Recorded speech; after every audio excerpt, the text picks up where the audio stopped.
Queridos, Marcos 16. Versículo 1. São os mesmos que eu li no vídeo que gravamos. Diz o seguinte: passado o sábado, Maria Madalena, Maria, mãe de Tiago e Salomé compraram óleos aromáticos para ungir o corpo de Jesus. E bem cedo, no primeiro dia da semana, ao nascer do sol, foram ao túmulo. Diziam umas às outras: quem nos removerá a pedra da entrada do túmulo? E, olhando, viram que a pedra já estava removida. É que a pedra era muito grande. Entrando no túmulo, viram um jovem sentado ao lado direito, vestido de branco, e ficaram atemorizadas. Ele, porém, lhes disse: não tenham medo. Vocês procuram Jesus, o Nazareno, que foi crucificado. Ele ressuscitou, não está aqui. Vejam o lugar onde o tinham colocado. Vamos orar. Nosso Deus e Pai, te agradecemos por essa noite, agradecemos por estarmos aqui, Senhor, na tua casa. Obrigado pelo privilégio tão grande que temos, Senhor. Estamos seguindo as recomendações da saúde, do cuidado, máscara, álcool em gel, distanciamento. E agradecemos ao Senhor, porque podemos estar aqui, Senhor, para lhe cultuar. Muito obrigado. Agora eu vou transmitir a mensagem da tua palavra e peço que o Senhor me ajude e me dê a unção necessária para poder transmitir a mensagem. Em nome de Jesus, amém. Amém. Podem se sentar. Se você está em casa também, pode se sentar. Amados, nós temos o relato então aqui de quando as mulheres foram ao sepulcro. Na sexta-feira, tem um livro chamado É Sexta-feira, mas o domingo vem aí. Porque a sexta-feira, por os discípulos de Jesus não terem um entendimento ainda do que aconteceria, foi um dia de muita tristeza para eles, porque eles não entendiam, apesar de Jesus ter avisado antes: convém que eu vá, e lá eu vou morrer, e no terceiro dia eu vou ressuscitar. Mas eles não conseguiram captar isso. E talvez nós, no lugar deles, também não captássemos. Então, foi um dia de muito sofrimento para eles a sexta-feira. Jesus morreu, e Jesus era a esperança deles. Era a esperança de salvação, era a esperança também, alguns misturavam, né? Era a esperança de que ele libertasse Israel do jugo de Roma, do Império Romano. E a esperança morreu, vamos dizer assim, né? A esperança foi para a cruz e morreu, e agora estava no sepulcro. Então, um dia de tristeza. Passou-se o sábado judaico começa no anoitecer da sexta-feira e vai até o anoitecer do sábado. É assim que é contado, é um calendário lunar. E passou então esse dia completo, passou a noite, né, para o nosso sábado aqui, o nosso sábado, passou a noite, e no domingo pela manhã, no primeiro dia da semana, as mulheres foram ao sepulcro. Elas não poderiam fazer isso antes, elas deveriam fazer justamente por conta da guarda do sábado, elas deveriam fazer no dia seguinte. Então as mulheres foram comprar as especiarias e foram para lá. E foram num pensamento, né? Então, para elas, vejam bem, elas não estavam esperando que Jesus ressuscitasse. Porque elas falavam assim: como é que nós vamos remover aquela pedra? Como será que nós vamos fazer isso? E porque a pedra era muito grande, como nos diz o texto. Mas chegando lá, a pedra estava removida. E elas, então, entraram no túmulo. Porque esse é o modelo, né? Do túmulo daqueles dias. Era um túmulo emprestado, era de José de Arimateia, um homem, um discípulo de Jesus, um político, que foi pedir o corpo de Jesus para Pôncio Pilatos. Pôncio Pilatos autorizou que ele sepultasse o corpo do Senhor Jesus. Era um túmulo novo. Amados, elas entraram e viram um jovem lá, um moço, né, de branco. E esse moço de branco era um anjo. E disse a elas: olha, não fiquem com medo. Não fiquem com medo. Vocês estão procurando Jesus, o Nazareno, aquele que cresceu em Nazaré. Por isso, Nazareno. Vocês estão procurando Jesus, o Nazareno, mas ele não está aqui. Como se diz, ele passou um recado mais ou menos assim: vocês estão procurando no lugar errado. Aqui é lugar de gente morta. Ele não está aqui, ele ressuscitou, ele está vivo. Amados, e isso para nós é muito importante, mas muito importante mesmo. Para nós entendermos um pouco da Páscoa cristã, da ressurreição de Jesus, nós temos que ter pelo menos uma base de conhecimento da Páscoa hebraica. Por que surgiu a Páscoa? Por que os judeus comemoram a Páscoa? Nós não falamos Shalom Aleichem, não falamos Adonai, não usamos Talit, não usamos a estrela de Davi. Não, amados, porque nós somos cristãos, nós não somos judeus. O sincretismo religioso, né, às vezes entra nas igrejas. Então, as pessoas usam o Talit de oração, usam kippah. Mas não, isso não tem nada a ver com o cristianismo. Isso é do judaísmo. Mas nós precisamos entender os rituais, por quê? Porque nós somos influenciados pelo judaísmo, o judaísmo bíblico. Então nós temos que entender os significados e o que eles representam, são representações para nós, os cristãos. Então nós temos a Páscoa judaica. A Páscoa judaica, ela foi iniciada lá no livro de Êxodo. Vamos ler? Êxodo, capítulo 12.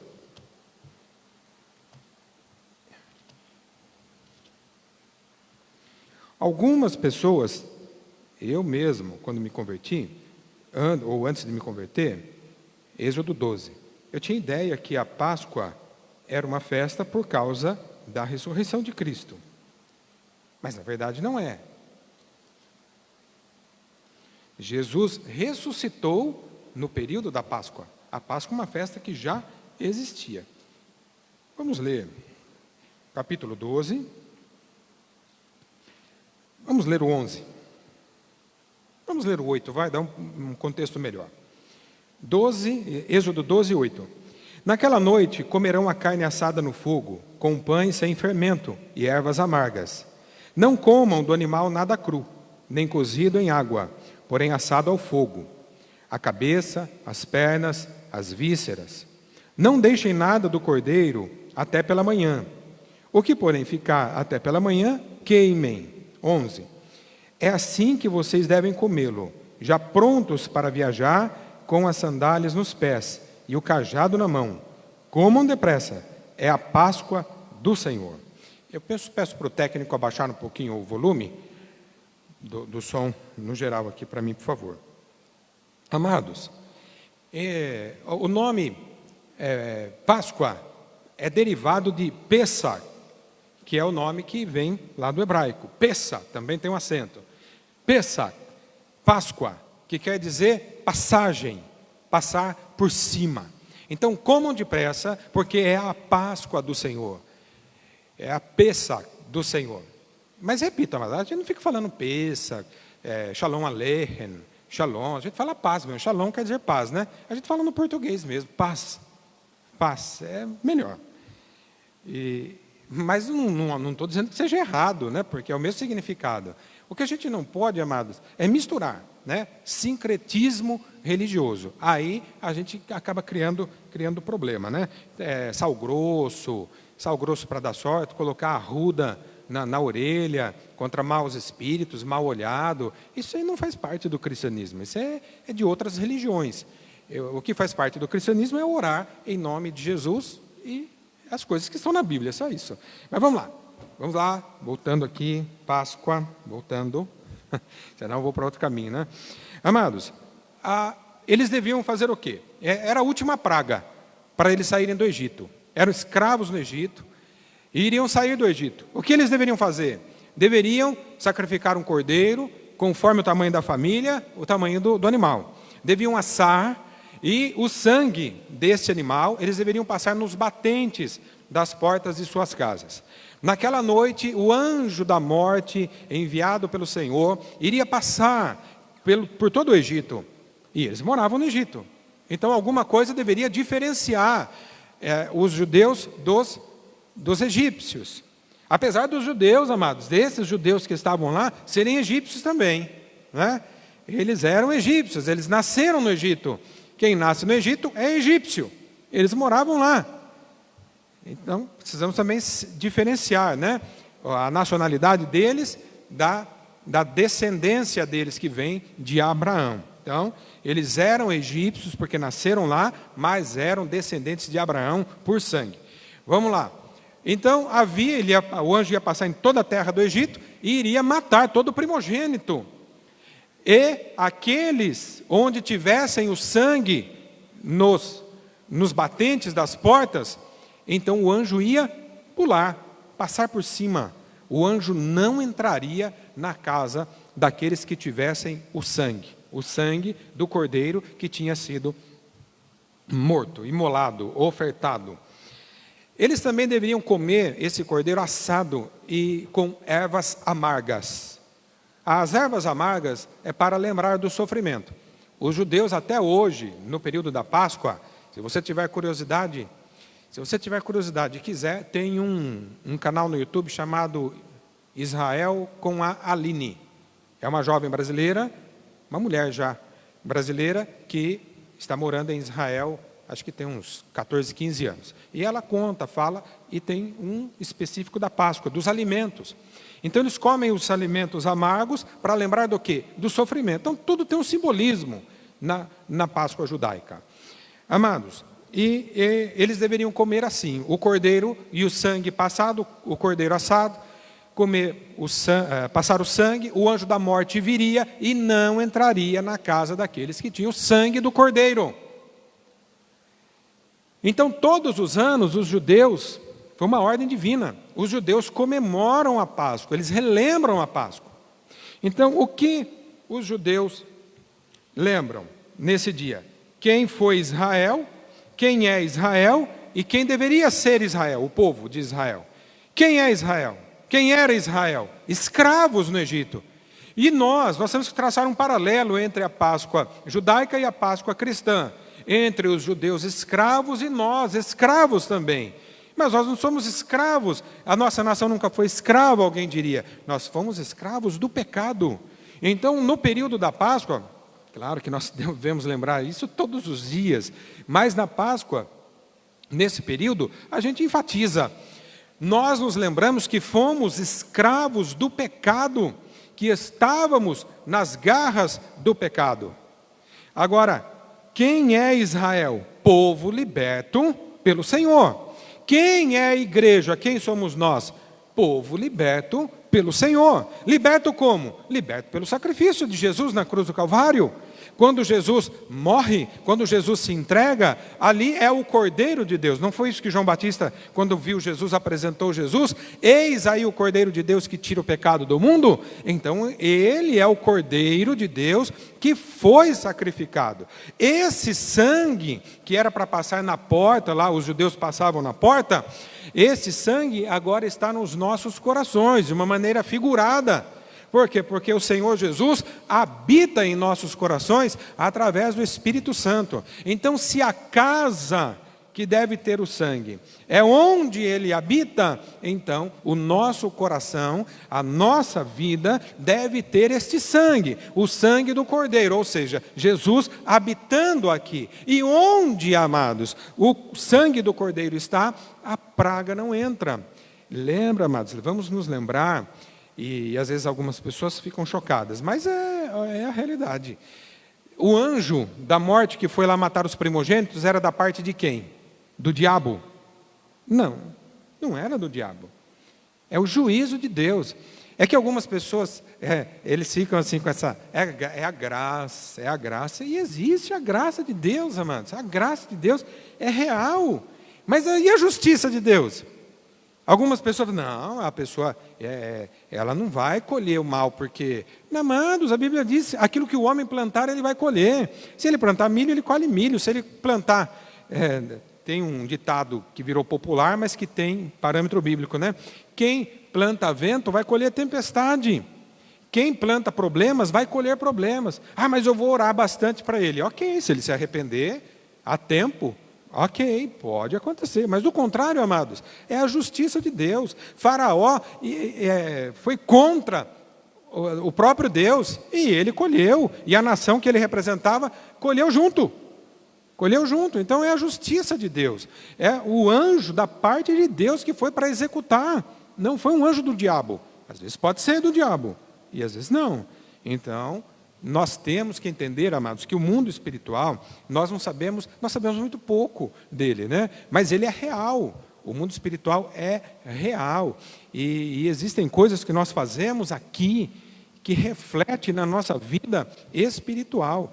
Então, e mesmo sem conhecer, as pessoas que não conhecem, combatem. O apóstolo Paulo não conhecia, e ele combatia o cristianismo, combatia os seguidores de Jesus. Uma hora a justiça de Deus veio sobre ele. Depois ele teve o entendimento. Aí é uma outra situação. Mas, então, não é porque a pessoa não conhece que ela não colhe. Ela colhe se ela trabalhar contra a igreja, trabalhar contra a Bíblia, trabalhar contra as pessoas que são servas de Deus, ela vai ter problema. Jesus disse para Saulo: Saulo, Saulo, por que você está me perseguindo? Dura coisa para você me perseguir. Dura coisa para você recalcitrar contra os aguilhões, dar coices nos aguilhões. Então, amados, nós precisamos, as pessoas, né, todos nós, entender que Deus é amor. Tem até a música, né? Pregadores de rosas, né?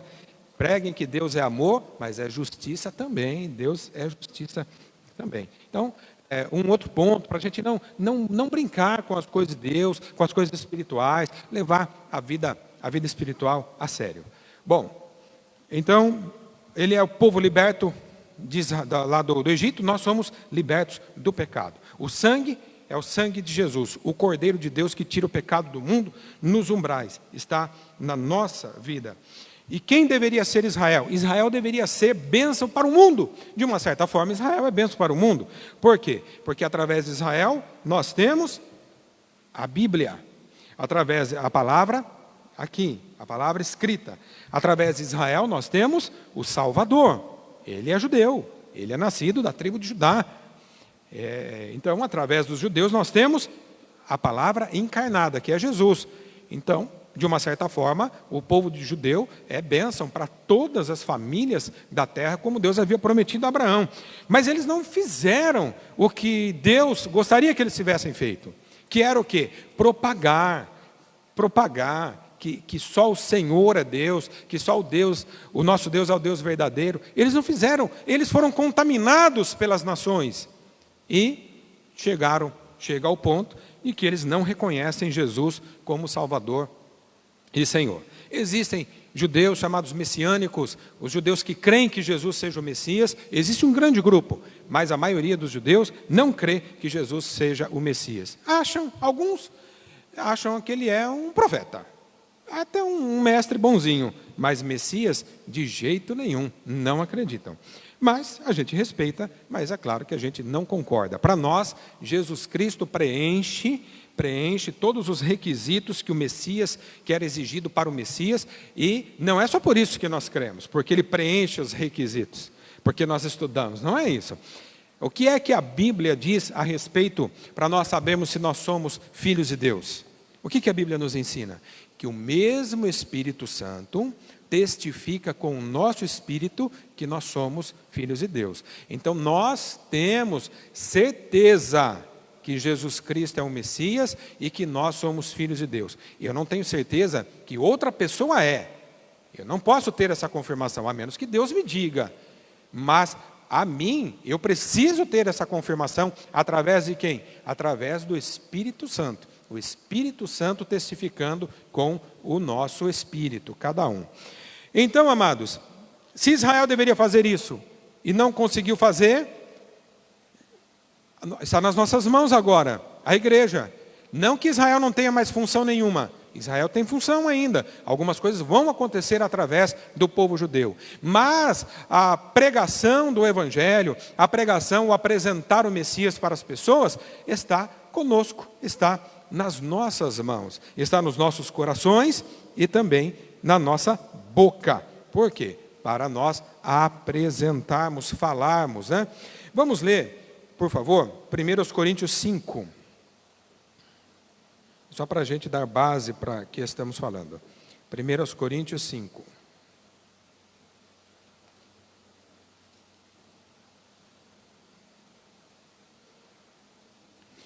Versículo 7.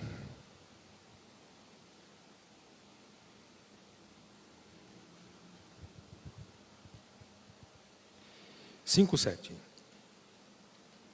Joguem fora o velho fermento para que vocês sejam nova massa, como de fato já são, sem fermento.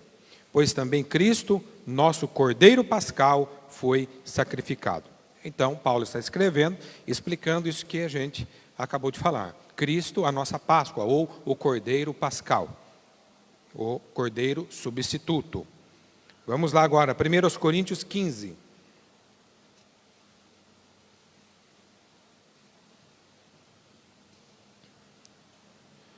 15:20.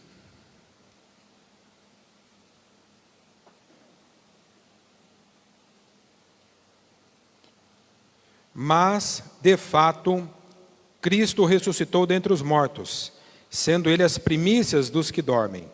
Visto que a morte veio por um homem, também por um homem veio a ressurreição dos mortos. Amados, para a gente finalizar. Deus criou Adão, depois criou a mulher, Eva.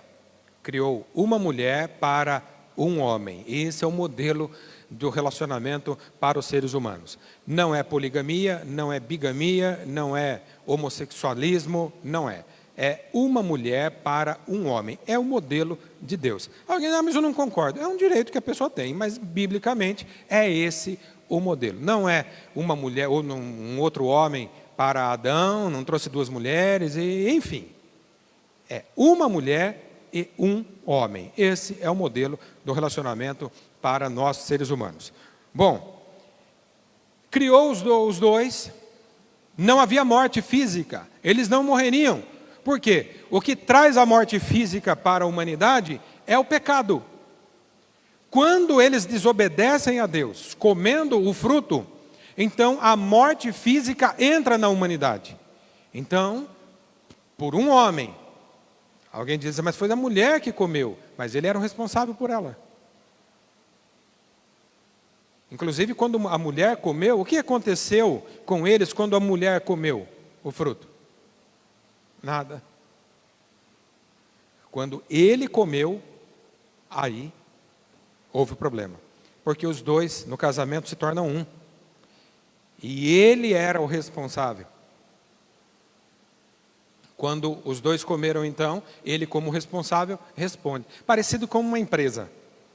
O seu patrão coloca você como encarregado de 100 pessoas. Aí, um dos 100 comete uma falha. O seu superior vai falar com aquele que cometeu a falha ou vai falar com você, que é o responsável pelos 100? Ele vai falar com você, que é o responsável pelos 100. A hierarquia é assim que funciona. Bom, Adão, então por um homem entrou o pecado. Entrou o pecado na humanidade. A morte física. Então esse era um problema. O pecado entrou na humanidade, entrou a morte física. Jesus se rende. Jesus não tinha pecado. Como ele não tinha nenhum pecado, ele se entregou. A Bíblia diz que ele se entregou. A morte não tinha acesso a Jesus, porque ele não tinha pecado. Mas ele se entregou e morreu. Permitiu que a morte tivesse acesso a ele. Para quê? Para vencer a morte.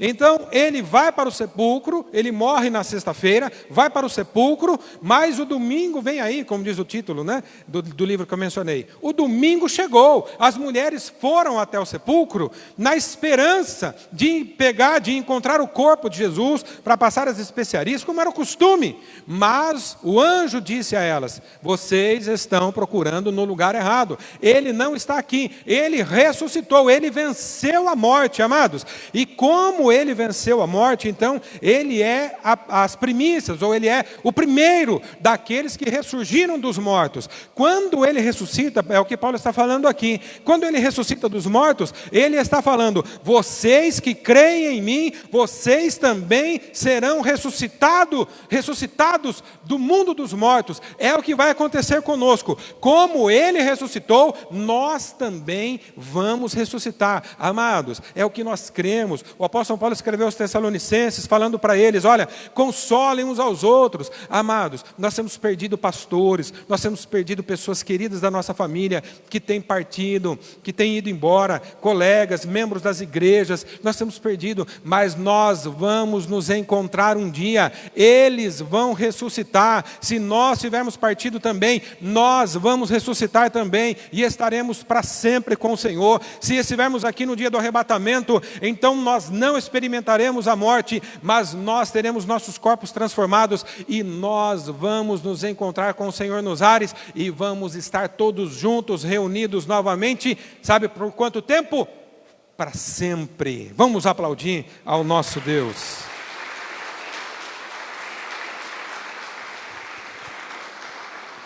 A ressurreição de Jesus diz que nós seremos ressuscitados. Amados, para finalizar, a segunda vez, né? Mas é só uma frase. Os judeus, através da história, todas as vezes que eles participam da Páscoa, eles dizem assim, que no ano que vem estejamos em Jerusalém, porque eles estavam espalhados pelo mundo, não havia o novo Estado de Israel, então o sonho dos judeus era, né, voltar em Jerusalém, que no ano que vem, na Páscoa estejamos em Jerusalém. Hoje eles já estão. Agora eles acrescentaram, alguns judeus, estejamos em Jerusalém no terceiro templo, para poder, segundo o judaísmo, oferecer os sacrifícios, né? Mas enfim, e o que é que nós podemos falar, amados? Que no ano que vem nós estejamos aqui novamente juntos. Se nós não estivermos aqui juntos, estaremos um dia na glória, em nome de Jesus. Amados, essa é a nossa esperança, é a nossa, como se diz, a nossa esperança, né? Que um dia nossa vida não tem fim. Nós podemos, nosso corpo cair aqui, mas nós estaremos para sempre com o Senhor, porque foi o que Jesus disse para o ladrão na cruz, né?